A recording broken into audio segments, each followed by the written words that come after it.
कुछ चीजें अगर देर से मिले तो दुखी मत होना दोस्त, क्योंकि मकान बनने से ज्यादा वक्त महल बनने में लगता है।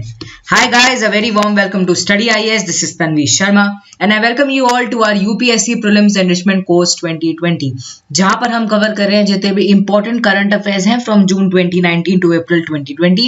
This is our lecture number 9. All other lectures are there on our channel. उनको जरूर देखिए, उनसे नोट्स बनाइए, वो आपको बहुत ज्यादा मदद करेंगे यूपीएससी की एग्जामिनेशन में। अगर आप अनअकैडमी प्लस सब्सक्रिप्शन की तरफ मूव करना चाह रहे हैं तो यूज कर सकते हैं हमारा discount code study IAS to avail extra discount. If you have any doubt any query, आप हमें टेलीग्राम, इंस्टाग्राम, फेसबुक, जीमेल इन मीडियम के थ्रू कॉन्टैक्ट कर सकते हैं। We would be really happy to help you. Start करते हैं अपने पहले टॉपिक के साथ, that is aware. World Health Organization लेकर आया है global campaign against antibiotics. Okay, it's an online tool जहां पर ये बता रही है वर्ल्ड हेल्थ ऑर्गेनाइजेशन की कितना ज्यादा इंपॉर्टेंट है एंटीबायोटिक्स का यूजेज। अब ये एंटीबायोटिक्स क्या होती हैं? ये वो सारी मेडिसिन होती हैं that are used to stop infections caused by bacteria. Okay, bacterial जो इन्फेक्शंस हो जाती हैं या जो प्रॉब्लम्स या डिजीजेस क्रिएट हो सकती हैं बैक्टीरिया के थ्रू, उनको ट्रीट करने के लिए हम एंटीबायोटिक्स का यूज करते हैं।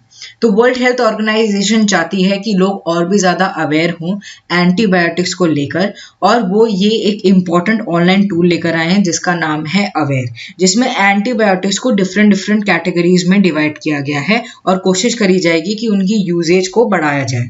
अब थोड़ी सी इनकी 3 ग्रुप्स कैटेगरीज देख लेते हैं। पहला है access, antibiotics used to treat the most common and serious infections.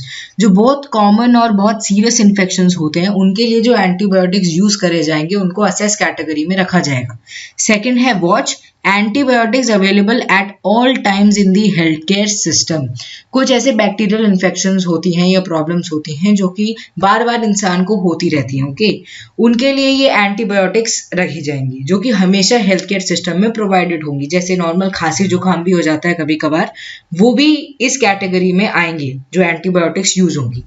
Third है reserve category, antibiotics to be use sparingly और preserved and use only at last resort. यानी कोई बीमारी जब एक बड़ा रूप ले ले उस टाइम पे लास्ट रिसोर्ट में जो एंटीबायोटिक्स का यूजेज होता है वो रिजर्व कैटेगरी में लिखे जाएंगे। अब वर्ल्ड हेल्थ ऑर्गेनाइजेशन एक बहुत अच्छा इनिशिएटिव लेकर आई है, पर इसके लिए भी कुछ प्रॉब्लम्स देखी जा रही हैं। जैसे पहला है एंटी माइक्रोबियल रेजिस्टेंस। जो बैक्टीरियाज होते हैं इनके अंदर एक रेजिस्टेंस पैदा हो जाती है, एंड अगर हम कोई भी एंटी माइक्रोबियल कोई भी मेडिसिन लें तो उनके ऊपर वो वर्क करना बंद कर जाता है। तो ये एक बहुत बड़ा चैलेंज है कि हम चाह रहे हैं कि हमारा हेल्थ सिस्टम जो है वो थोड़ा इम्प्रूव हो, बट अगर रेजिस्टेंस क्रिएट हो जाएगी तो वो वर्क ही नहीं करेंगे। एंड सेकंड ये है कि एक हमारे देश में हमने ये चलन देखा है कि लोग क्या करते हैं, अगर कोई वायरस को भी ट्रीट करना है तो they try to take antibiotics, and this is not how things should be. Okay, अगर कोई वायरस की रिलेटेड कोई डिजीज है तो उसे आप अलग मेडिसिन से ट्रीट करेंगे, एंड अगर कोई बैक्टीरियल डिजीज है तो आप उसे एंटीबायोटिक्स से ट्रीट करेंगे। This is how things are treated. Okay, तो ये कुछ चैलेंजेस हैं जो कि आ सकते हैं इस पर्टिकुलर इनिशिएटिव के सामने। Moving on to our next topic, that is UNCCD drought tool box. United Nation Convention to Combat Desertification लेकर आया है एक ड्रॉट टूल बॉक्स, जिसकी मदद से हम देख सकते हैं कि कौन कौन सी जगह ड्रॉट रिस्क पर है, कहाँ पर प्रेसिपिटेशन बहुत ज़्यादा एडिक्वेट नहीं हो रही है, रेनफॉल कम है या सूखा हो रहा है। ठीक है, 15 to 30 डिफरेंट पैरामीटर्स यहाँ पे यूज करे जाएंगे, जैसे rainfall, agriculture, vegetation, soil mixture, और इन सब के हेल्प से हम देखेंगे कि कोई जगह रिस्क पर है या नहीं।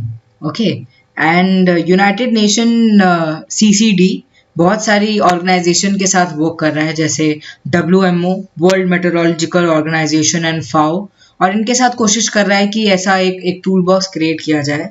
ये टूल बॉक्स एक तरह से एक ऑनलाइन वेब प्लेटफॉर्म होगा, एक वन स्टॉप शॉप होगी जहां पर आपको ऑल ड्रॉट प्रिपेयर्डनेस मेजर्स मिल जाएंगे। आपको पता चल जाएगा कि अगर ड्रॉट लाइक कंडीशंस होती हैं तो आप क्या क्या चीजें कर सकते हो जिससे वो चीज बच सके, वो जो जगह है वहां पे सूखा नहीं हो, वहां पे और भी ज्यादा जैसे कहते हैं ना अच्छी सिचुएशन फॉर्म हो पाए। ओके, तो ये बेसिकली एक अच्छा इनिशिएटिव है by UNCCD। Moving on to our next topic, that is anthrax vaccine. अभी रिसेंटली डेवलप की है एक न्यू एंथ्रेक्स वैक्सीन, जो पहले भी थी बट अभी वाली जो है वो ज़्यादा सुपीरियर है, ज़्यादा अच्छा उसका रिस्पॉन्स देखने को मिलता है। ओके, तो हमारे लिए इम्पॉर्टेंट है कि ये एंथ्रेक्स बीमारी है क्या। ये एक डिजीज है that is caused by bacterium called bacillus anthracis. Okay, and ये एनिमल्स एंड ह्यूमंस दोनों में हो सकती है, एंड कहीं भी हो सकती है, Asia, southern Europe, sub Sahelian Africa and parts of Australia, यहाँ पर बेसिकली देखा गया है। And anthrax bacteria survive in the environment by forming spores. ठीक है, एक तरह से स्पोर्स फॉर्म कर देते हैं, एंड जब ये किसी बॉडी के अंदर जाते हैं तो वहां पे भी ये स्पोर्स के रूप में देखने को मिल जाते हैं। एंड ये क्या करेंगे, ये बॉडी के अंदर एंटर कर जाएंगे, एक्टिवेट हो जाएंगे, उसके बाद एक रेप्लिकेशन स्टार्ट कर देंगे, मल्टीप्लिकेशन स्टार्ट कर देंगे, एंड उसके बाद they can produce toxins and cause severe illness इतनी भी बढ़ सकती है कि इंसान की डेथ हो जाए। तो इसलिए ये बहुत ज़्यादा एक खतरनाक बीमारी है। इसके सिम्टम्स हैं कि आपको ब्लैक सोर देखने को मिल जाएंगे, headache, fever, breathing difficulties, vomiting of blood, diarrhoea, ये सब चीज़ें आपको देखने को मिल सकती है। Anthrax response well to antibiotic treatment. अभी हमने बात करी थी कि एंटीबायोटिक ट्रीटमेंट हमें कहाँ यूज़ करना चाहिए। एंटीबायोटिक्स हम वहाँ पर यूज़ करते हैं जब कोई बीमारी बैक्टीरिया के थ्रू होती है, और ये जो एंथ्रेक्स है ये बैक्टीरिया के थ्रू ही हो रही है। But vaccines are necessary as infection can cause death. Vaccine और भी ज़्यादा ज़रूरत है। अगर आपकी बॉडी पहले से ही प्रिपेयर्ड है किसी डिजीज़ के लिए, आपकी बॉडी में पहले से ही एंटीबॉडीज रिलीज हो चुके हैं, पहले से ही बॉडी को पता है कि कैसे इनको टैकल करना है, तो आपके लिए बहुत आसान रहेगा कि आपको वो बीमारी नहीं लगे। तो more than medicine, it is important to have vaccines for this particular disease. Moving on to our next topic that is capital gains tax. Economy से आपके लिए एक इंपॉर्टेंट कंसेप्ट जीएस पेपर 3 से रिलेटेड है। आपको पता होना चाहिए कि कैपिटल गेन्स टैक्स है क्या, बट उससे पहले कैपिटल एसेट क्या होते हैं। जैसे हमारा मकान हो गया, प्रॉपर्टी हो गई, ज्वेलरी हो गई, ये सब कैपिटल आते हैं। ठीक है, they are capital asset.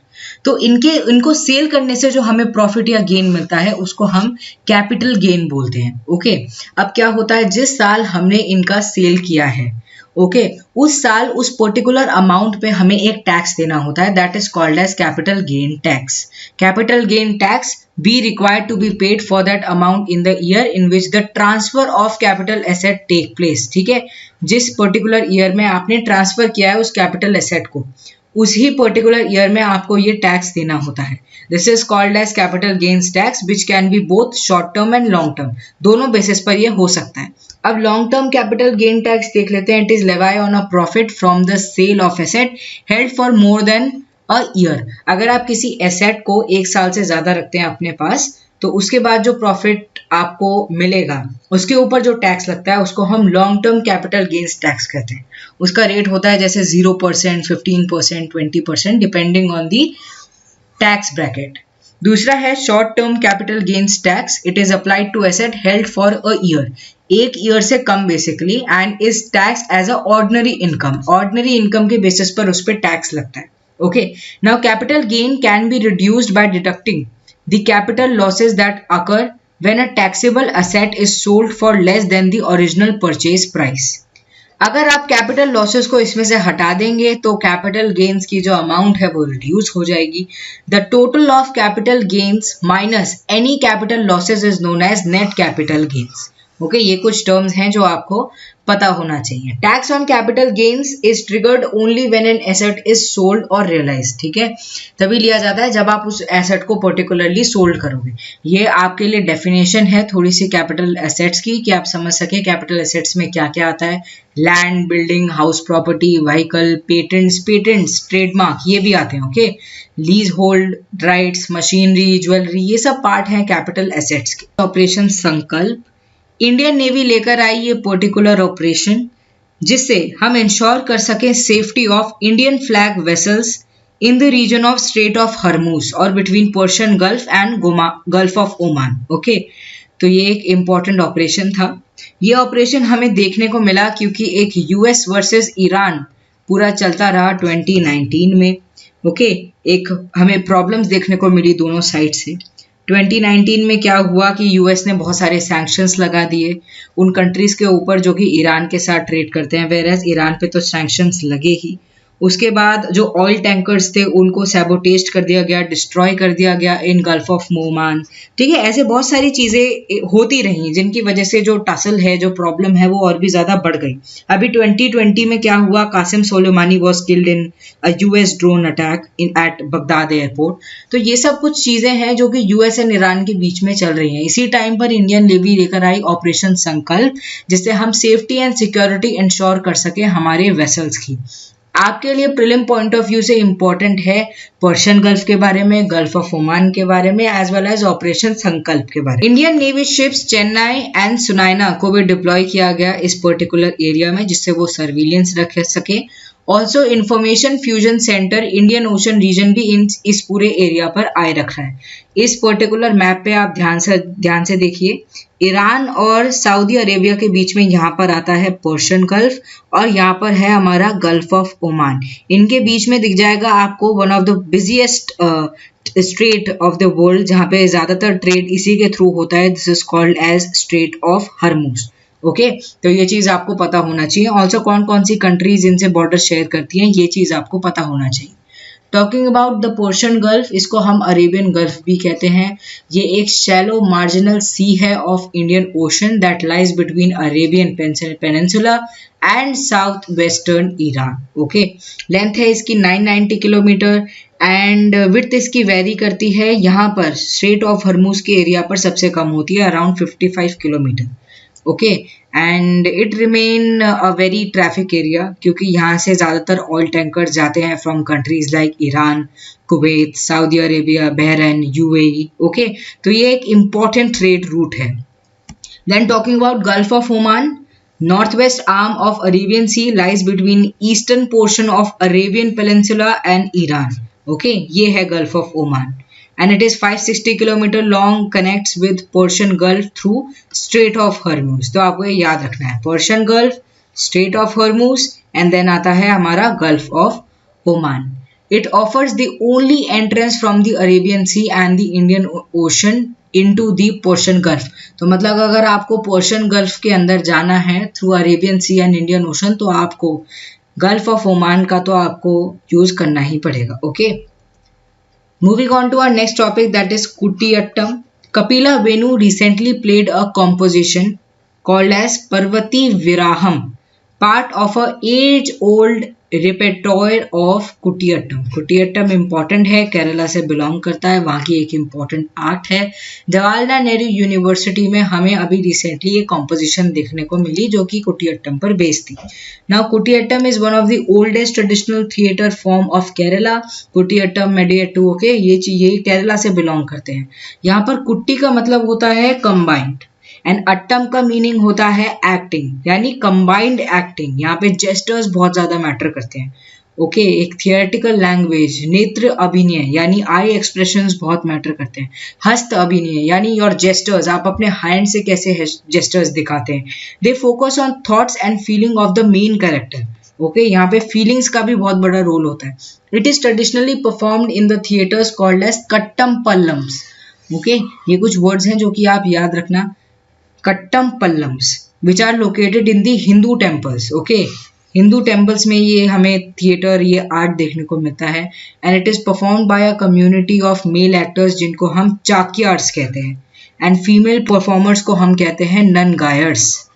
Okay, assisted by drummers, जो कि ड्रम बजाते हैं, उनको हम कहते हैं नाम बियार्स। Okay, now Pakarnattam is an aspect of Kutiyattam that involves embodying and emoting male and female roles, switching between the masculine and feminine। मतलब यहाँ पे हमें दोनों चीजें देखने को मिलती हैं। and interpreting multiple roles at the same time, मतलब एक ही कैरेक्टर different roles प्ले करता है। Nangiar Koothu, solo section of female performers in Kutiyattam, उनको हम ननगियार कोथू कहते हैं। ये कुछ प्लेज हैं जो कि संस्कृत प्लेज हैं, पर ये कुटियट्टम के थ्रू डिपिक्ट किए जा चुके हैं। ऑल्सो एक चीज आपके लिए इंपॉर्टेंट है कि Kutiyattam has been declared as among the master pieces of the oral and intangible heritage of humanity by UNESCO. Intangible culture का पार्ट है कुटियट्टम। ओके, इसलिए इंपॉर्टेंट है। This was all for this video. I really hope you enjoyed it. दोस्तों इस video को like करना बिल्कुल मत भूलना, क्योंकि आपके लाइक को देख के हमको खुशी मिलती है कि हम कुछ अच्छा काम कर रहे हैं। ओके, आप कमेंट सेक्शन में भी अपने सजेशंस लिख सकते हैं, हमें बता सकते हैं कि हम आपके लिए कौन सी नई सीरीज लेकर आए जिससे आपको बेनिफिट होगा यूपीएससी की एग्जामिनेशन में। Also if you are new to this channel, do not forget to subscribe to our channel. अगर आप यूपीएससी की प्रिपरेशन कर रहे हैं तो ये चैनल आपके लिए बेस्ट ऑफ द कंटेंट लाने की कोशिश करता है। So this was all for this lecture. Thank you very much.